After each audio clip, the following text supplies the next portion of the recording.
According to research that's being done by Dr. Tom Marler, who's a botanist here at the university, he says that the Fadang is still disappearing, and he expects to see the last one in the field in about 2019, unless we can do something about it. Fadang used to be our predominant tree-size plant in Guam's forest.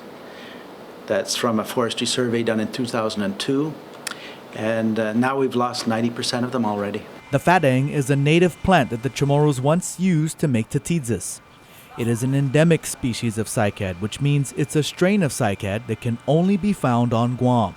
Several invasive species have ganged up on the Fadang, nearly wiping it out. But the first thing that attacked it was the Asian cycad scale. 2003 is when we found the first cycad scales on Guam. And before that, this plant was, one of the best plants on Guam. It evolved here. It knows how to handle Guam's conditions.